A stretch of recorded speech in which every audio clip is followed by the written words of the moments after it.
muito boa tarde. Os textos da Bíblia oferecem permanentemente a descoberta de novas mensagens. Nos próximos minutos, analisamos os que são lidos nas Eucaristias deste domingo, procurando introduzir os desafios que propõem nos dias de hoje, no diálogo com os convidados do programa Eclésia, o Padre João Lourenço, diretor da Faculdade de Teologia da Universidade Católica Portuguesa, e o Dr. Juan Ambrósio, professor de Teologia nessa mesma faculdade. Muito boa tarde e obrigado por estarem neste programa. Padre João Lourenço, que mensagem podemos, desde logo, sintetizar a partir das três leituras que são lidas nas Eucaristias deste domingo? Pois, muito boa tarde aos nossos telespectadores. Neste terceiro domingo, eu creio que há uma mensagem... 13º domingo. 13º domingo, desculpem. Creio que há do tempo comum, creio que há uma mensagem muito bonita, muito motivadora, que tem a ver com... Eu acho que dois aspectos muito próprios do nosso tempo.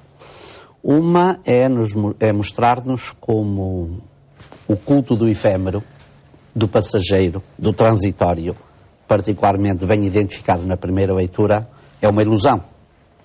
E é importante mostrar que um projeto de vida só se constrói a partir de algo consistente, de algo com fundamento, de algo que tenha verdadeira substância.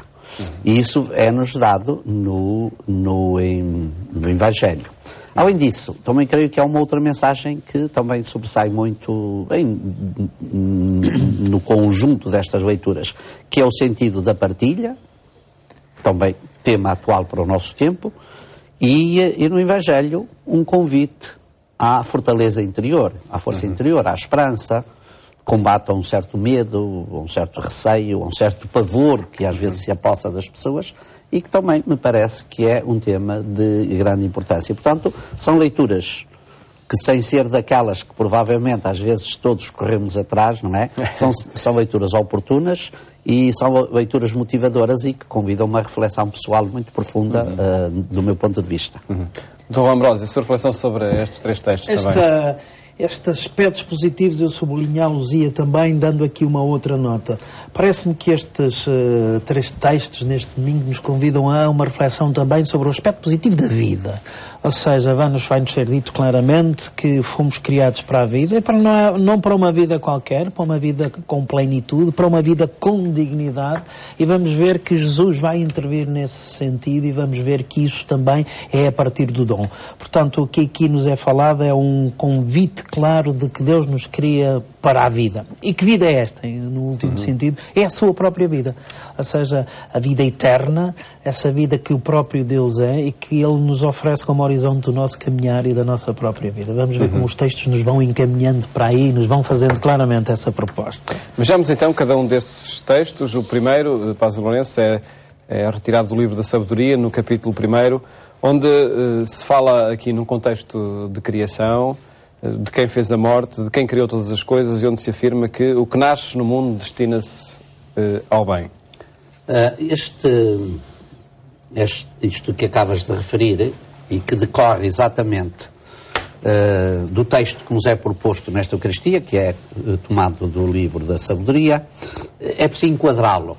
E o enquadramento deste livro não é fácil, não é? Isto é um livro muito contemporâneo do tempo do Novo Testamento, muito contemporâneo e, portanto, que reflete questões que, em certa medida, o judaísmo e a cultura e a religiosidade do tempo de Jesus também colocava. E de onde é que provém este livro? Este livro da Sabedoria é fruto de um diálogo dentro do mundo bíblico, mas com os parâmetros da cultura judaica, própria da Palestina, e da cultura judaica vinda do mundo grego, concretamente de Alexandria, onde há um diálogo muito intenso como resposta às grandes questões que a própria cultura helenística, que a própria cultura filosófica grega também colocava. Portanto, um dos temas que exatamente a que a filosofia tenta responder, uma das questões, é exatamente o sentido da vida, não é? Ora, aqui exatamente procura-se encontrar um sentido para a vida e também o sentido das origens, ou seja, dos primórdios, não é? Todos nós aprendemos, quando estávamos filosofia, que a filosofia começou exatamente pela interrogação das origens, não é?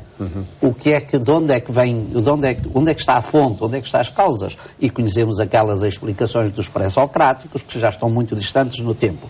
Mas ao tempo, em termos culturais, a fé bíblica sempre aceitou que, de facto, a verdadeira vida, a verdadeira fonte de vida é, naturalmente, um ser superior. Não é o fogo, nem a água, nem é o ar, mas, no fundo, é certamente um ser superior. E esse criou a vida e ele é a fonte da vida. Portanto, a vida é qualquer coisa que, vinda dele, para ele tende. Partindo dele, a ele o testemunha.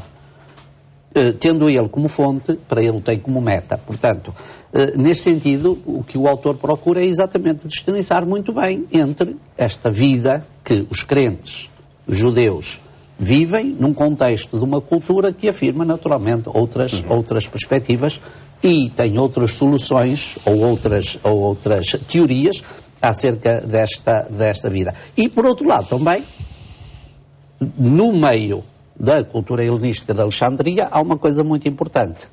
É que os judeus, vivendo em Alexandria, enfrentam naturalmente a adversidade. Essa adversidade é o que eles chamam o mal.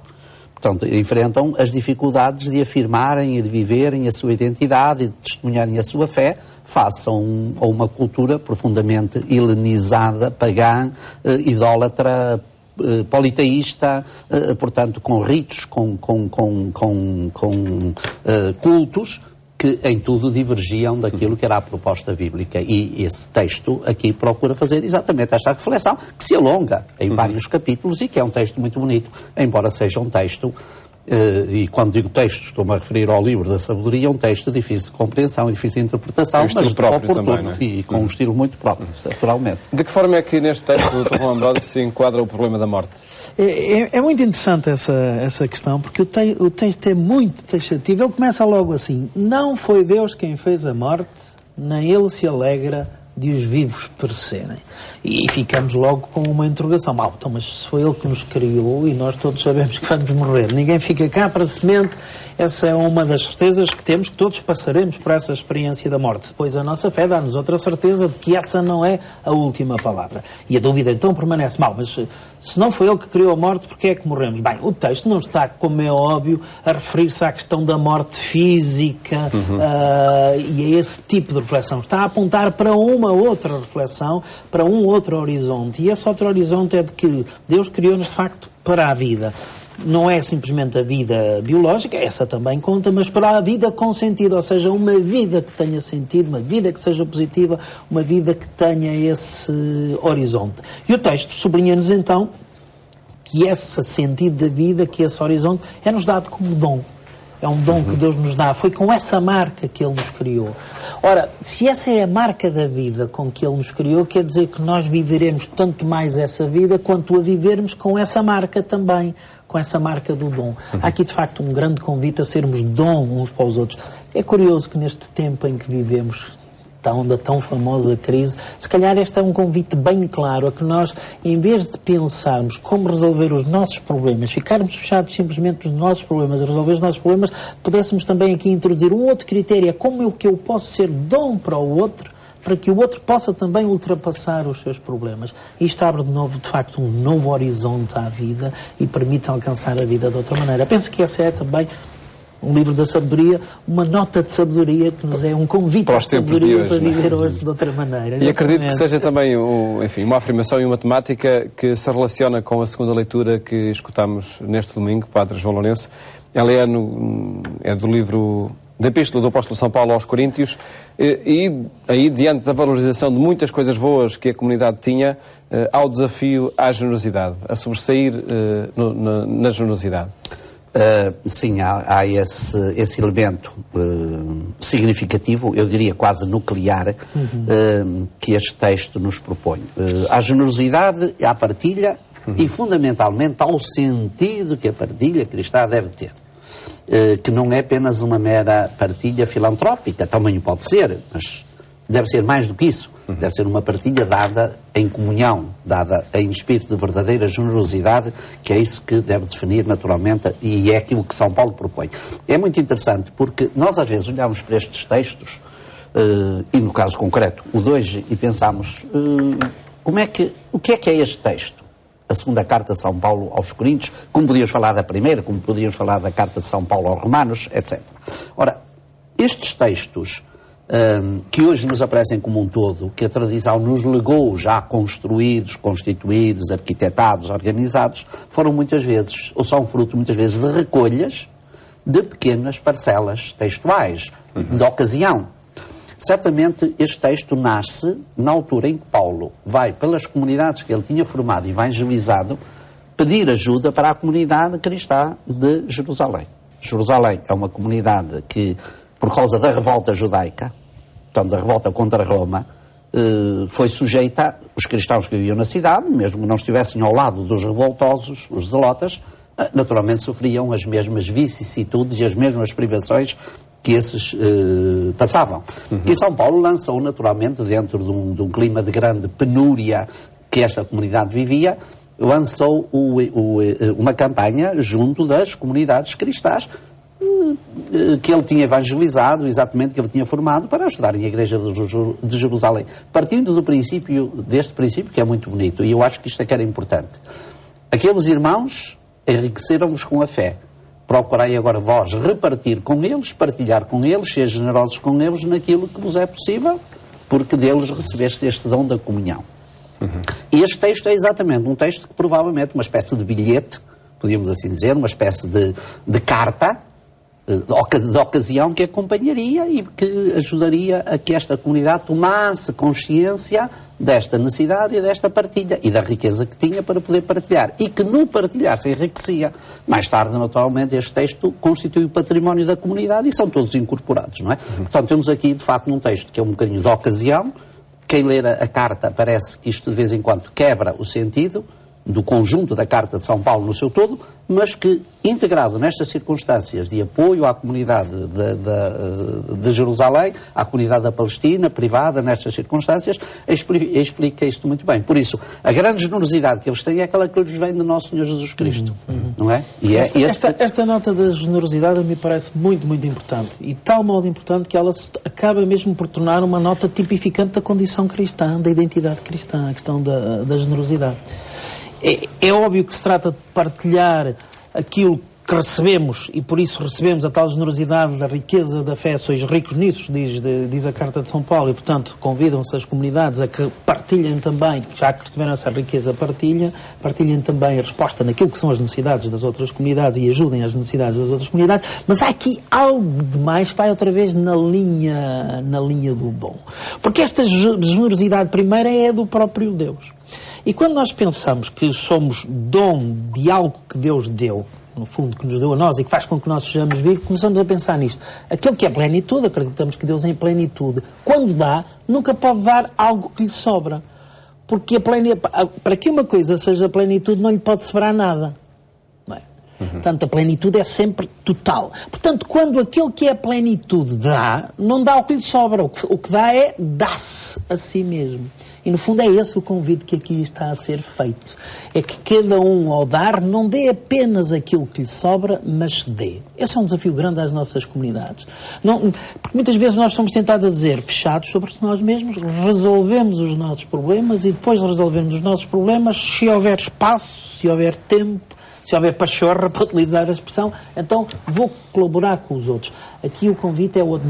Não penses só em resolver os teus problemas e depois, não. Quando dás-te. E, portanto, no exercício da resolução da vida, da tua vida, inclui também a proposta e a generosidade de ajudares e integrares os outros. E há aqui, de facto, um convite que me parece muito claro e importante para os nossos dias. E exatamente nessa linha perguntava-vos se de facto há aqui uma inspiração, uma mudança de paradigma, sim. Até na construção da cultura da solidariedade, tanto em voga por causa de alguns necessitarem. Mas bastará o acudir a algumas necessidades para incutir na sociedade uma cultura da solidariedade?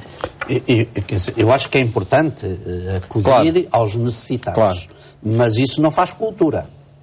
E isso é o que às vezes acontece, quer dizer, às vezes acontece que estas que deviam ser perspectivas fundantes e fundamentais, tornam-se uma espécie de... acabam por parecer uma coisa de emergências, não é?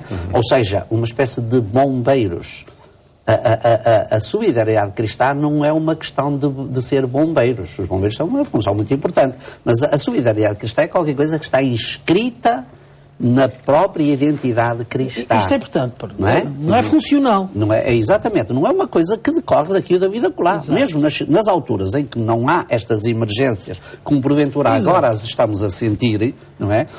Isso é diferente de haver, porventura, alguns que... E esses é que fazem a tal cultura da emergência. É que às vezes há pessoas que, pensando que como isto é fundamental, aproveitam-se para fazer isso. Aí é que deve haver a distinção. Nós devemos ter uma cultura cristã de solidariedade e de partilha que vá para além, que não esteja simplesmente sujeita às contingências e às extremas necessidades de cada momento. Embora... Pronto, sujeitos também às emergências ocasionais. Se for absurdo, imaginemos, e este absurdo, era bom que até que assim fosse, existisse no mundo momentos em que não havia pobres, não havia necessidades.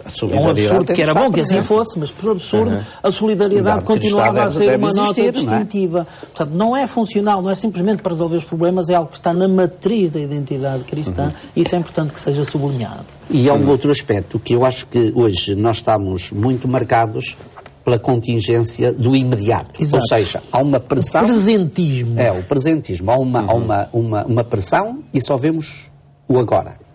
E pensamos que a cultura da solidariedade é só pôr na rua ou pôr ao acesso de todos aquilo que são as coisas materiais. E podemos estar a esquecer e a cometer um grande crime, que é educar e preparar para uma outra dimensão da solidariedade, que é a solidariedade tipicamente cristã, que é a solidariedade do conforto, a solidariedade da presença, a solidariedade do acompanhamento, a solidariedade da vida, a solidariedade da escuta. O Evangelho vai falar. Saber escutar, saber atender, saber estar presente. Essa não tem picos. Essa não tem emergências. Essa é continuada. E hoje, provavelmente mais que nunca, na medida em que temos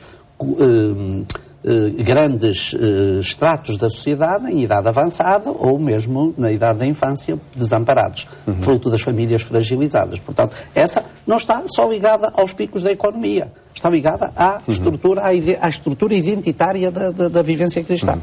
Temos de passar a um outro texto também que se discute nas Eucaristías deste domingo, é o texto do Evangelho, no capítulo 5 do Evangelista Marcos. Padre Lourenço pediu-lhe que apresentasse o contexto em que acontecem 2 milagres, 2 curas, creio eu, que o texto apresenta, é um texto, valorizando depois a fé de quem procura essa cura. Exatamente, é um texto complexo porque certamente o autor, Marcos, na vivência das comunidades do acreditar em Jesus, que tinham Jesus tão bem como aquele que cura, aquele que sara, aquele que dá sentido, como há pouco ouvimos, e que o livro da sabedoria já deixava antever na primeira leitura, tendo essa perspectiva acerca de Cristo, juntou aqui, provavelmente até para contrapor e para mostrar em função do próprio objetivo do Evangelho, juntou aqui 2 curas de 2 mulheres, uma jovem e outra mais madura, podemos assim dizer, mais idosa, uma filha de um funcionário tipicamente ligado ao judaísmo e uma cananeia tipicamente não ligada ao judaísmo. Portanto, mostrar aqui, primeiro, esta abertura a que Marcos é tão sensível, porque ele é um evangelista desta sensibilidade, desta universalidade, a que Marcos é tão sensível, mostrando que, de facto, esta dimensão de Jesus dar sentido, curar, sarar, dar a expressão de vida às pessoas é universal, não está confinada a ninguém. Segundo, exatamente uma marca de esperança. É importante perceber que nesta época também os cristãos viviam com muito medo, quer do judaísmo, quer do Império Romano. E, portanto, daí uma exortação, de facto, a vencer o medo, a ter fé, a não ter receio, a manter esperança, a manter vida, viva a vida. E, nesse sentido, estes textos são um bocadinho paradigmáticos dos sinais daquilo que Jesus representava para estas comunidades. Essa questão dos sinais, a mim parece-me fundamental. Até porque nós, às vezes, deixamos enredar-nos nos sinais e ficamos com a exterioridade do sinal, não é? O que é o epidérmico no sinal, e não agarramos verdadeiramente o que ele significa.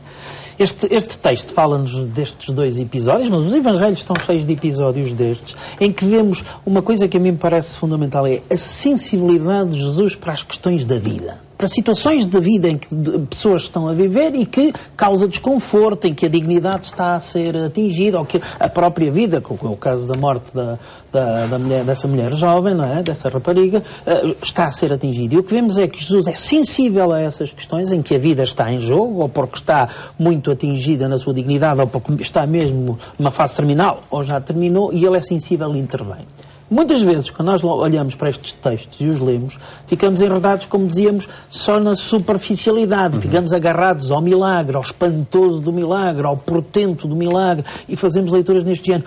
Aqui se vê o poder de Jesus. Quando nós penetramos nestes textos, percebemos uma coisa. Primeiro, nunca há milagres na Sagrada Escritura que sejam feitos para mostrar o poder de quem quer que seja, de Jesus ou de Deus. São sempre milagres em intervenção em favor do ser humano. Numa situação em que ele se encontrava debilidade, Jesus intervém para ultrapassar essa debilidade. Portanto, o objetivo não é mostrar o poder de Jesus, sem mais, é intervir em favor do ser humano. Sempre em situações em que a vida está a ser atingida. Portanto, a sensibilidade de Jesus à dignidade. E depois a questão do sinal. Porquê é que ele faz isto? Porque estes gestos são sinais de o reino que ele está a anunciar. E esse reino é um reino de plenitude, de uma vida em plenitude, de uma vida com sentido. Por isso, os sinais que ele faz indicam para esse sentido. Mais um desafio para os tempos de hoje. Mais um desafio para os tempos de hoje. Em tempos em que vivemos em crise, os cristãos são chamados a fazer gestos e atitudes que sejam sinais de um outro horizonte, de uma outra possibilidade de futuro, de uma outra realidade.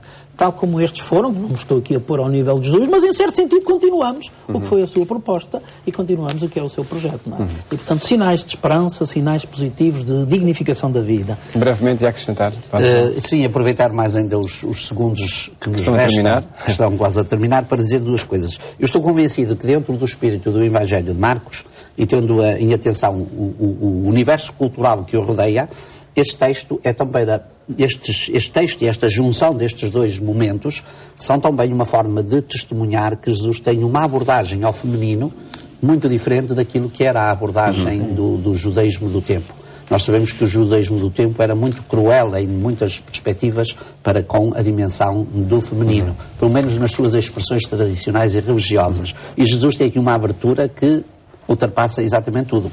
A filha do chefe de uma sinagoga, representante dessa ortodoxia, e uma pagã que nem sequer era admitida, não é? Eu acho que isto é importante e às vezes devíamos ajudar a pensar um bocadinho mais. Outro desafio, outra mensagem que se colhe nestes textos. Muito obrigado por terem estado neste programa, onde quisemos apresentar desafios sugeridos pelos textos da Bíblia que se escutam nas Eucaristias deste domingo. Desejo-lhe um bom fim de semana. Até a próxima segunda-feira, se Deus quiser.